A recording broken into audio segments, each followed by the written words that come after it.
Knox is for nature, Knox is for people, and Knox is for stewardship. And really the stewardship piece is tying people and the nature together and really taking care of it as we enter and experience the park. Welcome to Kelowna Talks, where we explore the why behind the decisions that shape your city. Together, we open the curtain and dig deep into current issues, plans, and policies that come out of City Hall. Thanks for joining us as we talk about Kelowna and the topics that matter to you.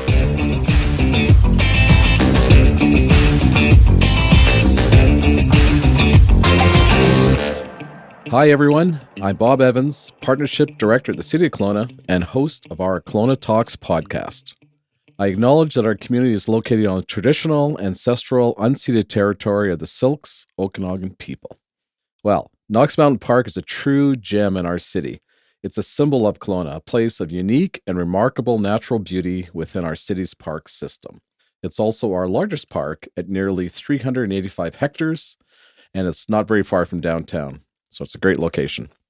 And it's popular, made even more so with COVID when we are all trying to get outside more and more and more. The average number of people past the first gate at the base of Knox Mountain is around 1,300 people. And I hear the busiest day on record in April was 3,674 people past that one gate alone. That's an amazing statistic. So due to growing popularity, together with its fragile ecosystems, the park requires a proactive management approach. So what does the future of Knox Mountain Park look like? Today we're chatting with Parks Planner Melanie Steppuhn to talk about Knox, what are some of the challenges, and why we need a plan. So welcome, Melanie. Thank you. So we always like to start these things off and finding out a little bit about who is Melanie. You're a planner. What else do you get up to when you're not planning or thinking about parks? Tell us a little bit about who you are. Well, I love parks. Interestingly, when I am off, a lot of what we do is we do climb Knox. We live at the base of the back, so we go up the backside up to Kathleen Lake, enjoy Knox East. It was through COVID, it was one of our regular walks, so really, really grateful to have it in our backyard, literally. And when I'm not doing that, I'm starting to really like pickleball, which is something else that's super popular and growing sport in Kelowna. So I tend to be along the lines of what a lot of people in Kelowna do. So you like to spend a lot of time outside. Absolutely. And here we are talking about Knox Mountain. So let's start with a little history of Knox Mountain. How did Knox come to be what it is today? Well, Knox has an interesting history. It was named after Arthur Booth Knox, who owned it in the late 1800s and into the early 1900s. He was a bit of a nefarious fellow. I love that word, nefarious. He allegedly set fire to his neighbor's haystacks and was sentenced to 3 years of hard labor in prison, which he served. And so that's the namesake. For setting fire to haystacks. His neighbor competitor's haystacks, apparently. Oh. Yeah, back in the day. So he was not the fellow who donated the park to the city. That was Dr. Benjamin Boyce, who donated it I think it's in the 30s or early 40s, and who owned it at the time. He's also the fellow who helped establish Boyce Gyro Park, so definitely a benefactor of the city. And it was also helped by Stanley Simpson, who donated money to develop the park. Another major benefactor to Absolutely. Within the city. So awesome. We hear a lot about the environmental significance of many parts of the park. Can you tell us a little bit about the particular unique species and other environmental qualities within the park that we should know about? Just in terms of context, the Okanagan Valley has a large portion of rare and endangered ecosystems in Canada, in BC. We are at the northern tip of sagebrush ecosystems, which is evident on Knox. We have anything that's intact pretty much is almost rare and endangered. So the entire ecosystem is the fragile one. It's at risk and it needs a lot of care. Specific to different species that live there, there's deer, obviously, which is one of the most evident, which people see regularly on Knox. But there's also a lot of smaller or less visible wildlife species that really are vulnerable in themselves as well as the ecosystem. The examples are things like northern alligator lizard. They're small, they're about 6 inches long. They live in ponderosa pine and sagebrush Yeah, I've never ecosystems. seen one. What does it look like? It's like a little newt, Yeah. like a little teeny tiny lizard, really super cute. They live in the drylands, so they're not necessarily an aquatic species, so they don't have a lot of cover. So And that's do they burrow or? yeah. They use burrows of other like mice and things like that Okay, to have cover. But yeah, they forage on insects and crickets and Sorry, things like we're that. going off down a tangent. Maybe it's such an interesting name. They Yeah. are really, really, Yeah, they are yeah. really interesting species, and yeah, so they're one of similar ones that wouldn't occur in, say, something that's higher in elevation. Right. There's things like ground nesting birds, for example, the nighthawk, which nests essentially on the ground in rocks, right on the ground. So these are some of the species that we don't necessarily see. Most of the species on Knox, as much wildlife is very secretive to avoid people. Right. The other things, there's some non-venomous snake species like gopher snake, which are non-venomous, as well as rubber boa. Those are both species of concern within Canada. So we've got a lot of species and ecosystems that are really, really special that are not elsewhere in the province and elsewhere in Canada.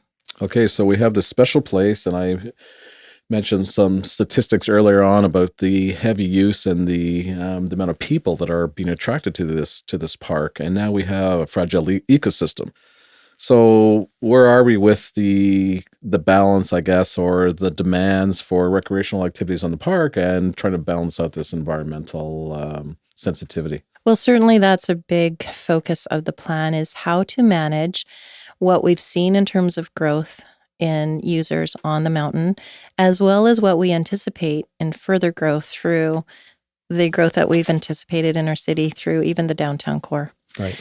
So looking that this will be further use, we've done a few things in the plan that are focuses. One, we want to establish a very solid base for the first lookout to make that a very, very comfortable space for all people. So looking at improvements like an improved parking layout, potentially more benches, doing some signage upgrades, things like railings and improvements for accessibility to make that function better than it does right now.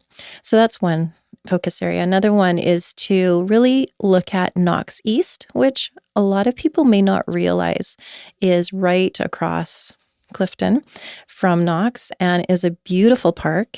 We're improving some of the trails currently and looking to, over the course of the plan, improve parking at Cara Glen and a staging area. Yeah, I didn't even realize the park actually went on the other side of the street. Absolutely. I'm sure most people maybe don't. There's some great trails over there, okay, and I'll have it's to a check that out. lovely, lovely spot. So it's trying to take some of the energy and the usage from Knox itself and just sort of transfer it to expand onto the others. So it's spread out, essentially disperse the use. So that's a focus. And one of the third one will be just to improve the trails themselves to be able to withstand more folks, Right. as well as try to reduce the unsanctioned trails and rehabilitate those. Now we did, through the course of the plan, we did an assessment, and pretty much half of the trails on Knox are unsanctioned rogue trails. So it's a big job to rehabilitate. And like you mentioned, it's a very fragile ecosystem. It's very slow growing. It's a dry area. So things do not recover in nature very quickly. The plants are very slow to rehabilitate. So it's going to be a big job. So let me back that up a little bit. Unsanctioned rogue trail. So I'm guessing that just means people are out there mountain biking, walking in places that you don't want them to be. Right. And some of them are really obvious, like when we've got railings and switchbacking with a very designated trail, and then people are hopping the rail and going straight up the hill. Those are the unsanctioned. It's often the cutting off of, through existing trails, or trail braiding when there's a certain trail and people are using, they go on the side and then there's another one on the other side. That sort of thing ends up to be, you expand the footprint on the mountain, whereas it would be better not to. Right. So this is what leads us to the fact that we need a management plan. And my understanding is that there has been many management plans, or several at least, before this one. So what's queuing this one up in terms of priority? Well, I think that, as you mentioned in previous plans, the first was started in the late 1990s. When they first started, there was big concerns in the park about things, forest health, things like tussock moth, spruce budworm, and later mountain pine beetle were really big issues. Right. Thankfully, we've moved more or less. That seems like a long time ago now, doesn't it? Yeah, thankfully, Yes, right? yes. And there's still forest health concerns in terms of reducing wildfire hazard. And the city has, over the last few years, done a lot of mitigation and removal of ladder fuels and down woody debris that would, reduce the fire hazard. So that is a good thing, and that will continue. But certainly looking forward to really doing some public awareness of spreading the word about how fragile Knox is and how important it is for all of us to take a stewardship role. Everybody who walks into the park, ideally. The objectives of the Knox Mountain Management Plan from 2011 included that the Knox is for nature, Knox is for people, and Knox is for stewardship. And really the stewardship piece is tying the people and the nature together. And we all have a role of really taking care of it as we enter and experience the park. Well, and that's always the challenge, is that balance. It'd be great to have a fantastic preservation plan, but unless people both know about it and also balance out their needs for just getting out and experiencing nature and fresh air. Before we get more into the recent plan, can you mention the public engagement process that occurred? Because my understanding is that it was a really great response to the ask this time around. Right. A year ago in the spring, we launched a survey specific to the modal strategy for Knox. This included several options. We had 5 options available for people to comment on and to choose. And the response, as you mentioned, was incredible. Over 8,000 respondents. Wow, okay. Which is, that is good. The highest in the city of Kelowna history. Wow, really? Fantastic. Mm-hmm. So why do you think so? It just shows you the heart of people for Knox Mountain. Exactly. You hit it on nail on the head. People really care about this park. It is very close to the hearts of many people, whether you be like a long-term original Kelowna resident who grew up here and had many memories of taking visitors from out of town, out of country to Knox to look at the views and memories that way, or whether you're a new resident. And quite often it's one of the first places people come to see either as a visitor or residence is Knox Mountain. So for sure. I think that Knox and access to it is very close to the hearts of many of our residents and visitors. Okay, so the plan itself, can you tell us a little bit about the plan? And my understanding that it's a 10-year framed plan. That's right. So the plan itself over the 10 years has a capital and operational cost of $3.4 million. So that boils down to about $341,000 per year. About 150 of that, 1,000 per year will be operational dollars. So that's just things like taking care of the park, the caretaker, the cleaning the washrooms and opening and closing and security on the park. Just keeping it going. Baseline operations, just keeping it going. A further $192,000 per year on average is to make some of those improvements to improve usability through the park. And we mentioned some of them being improving the lower lookout, improving parking and staging at Knox East, doing trail upgrades, things like replacing crib stairs, old, wooden crib stairs with a better concrete, is it more solid, longer lasting, or those are things that are going to be in the plan. Another thing that we're looking at is improving and upgrading the interpretive signage. It's a bit of a dog's breakfast in a way. It really needs a refresh on the interpretive area, and sort of the entrance and some of the the maps need to be upgraded and those sorts of things. So definitely signage will also be in the plan. Okay, so lots of response, lots of good measures there. I also understand there's been some controversy with the plan. Can you tell us a little bit about that, and what are the next steps in dealing with some of the controversial, not so popular ideas around the park? Right. And what are those? Well, generally speaking, the response in the last 3 weeks, early response, indicates that there's generally favorable and positive support for the plan itself.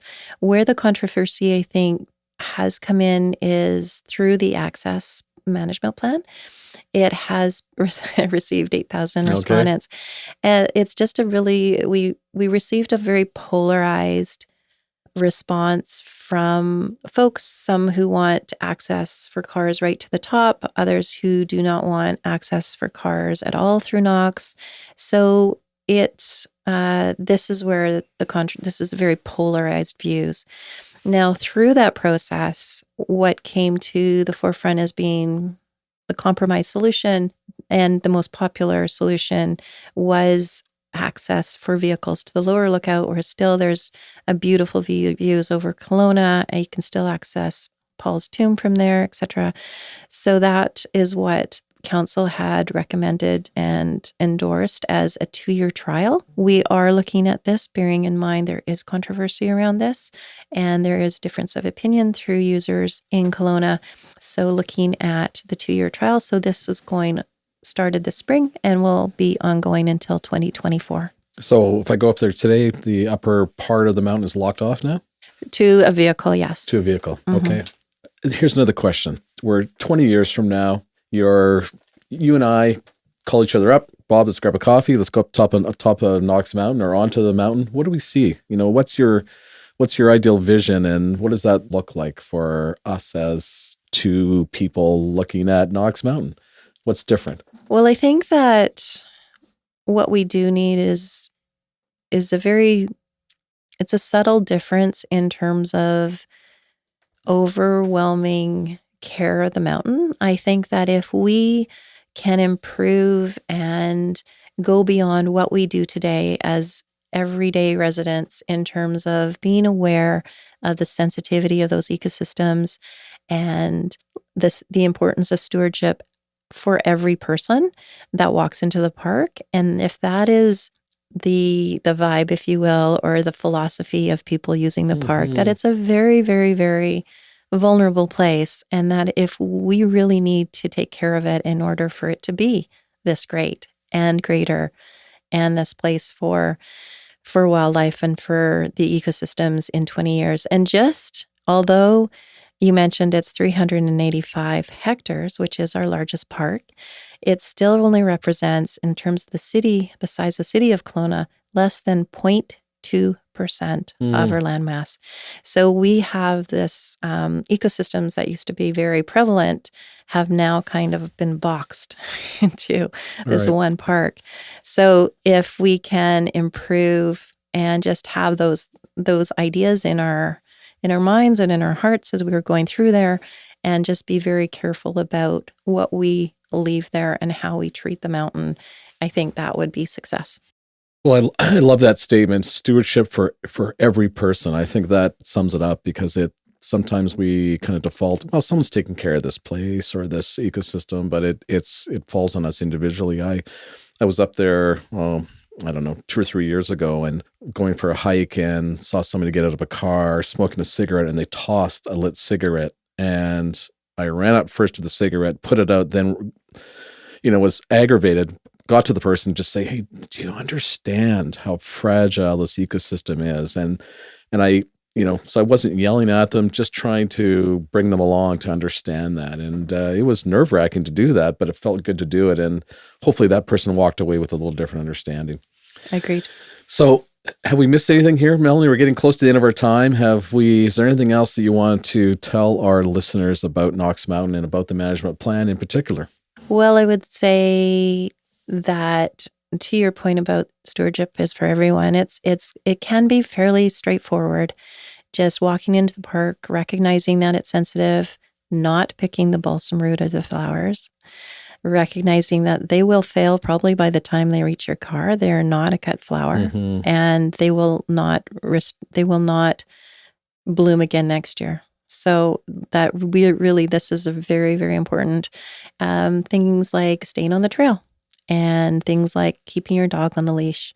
Dogs are wonderful. But they do not know better than us. They can't read signs. Sure, They don't know not to scare things, small wildlife. So they need our direction, and the best thing to do absolutely is stay on the leash unless you're in the off-leash dog park. Okay, well, thank you.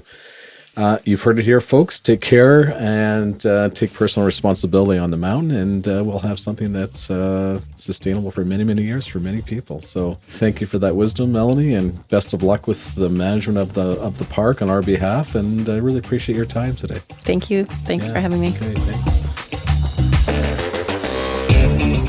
Thank you for listening to this episode of Kelowna Talks. For more conversations about topics that matter in your community, subscribe on Spotify and Apple Podcasts. If you liked what you heard, give us a 5-star rating and review, and share Kelowna Talks with your friends and neighbors. For more information about this podcast and other big community conversations, visit kelowna.ca/community stories.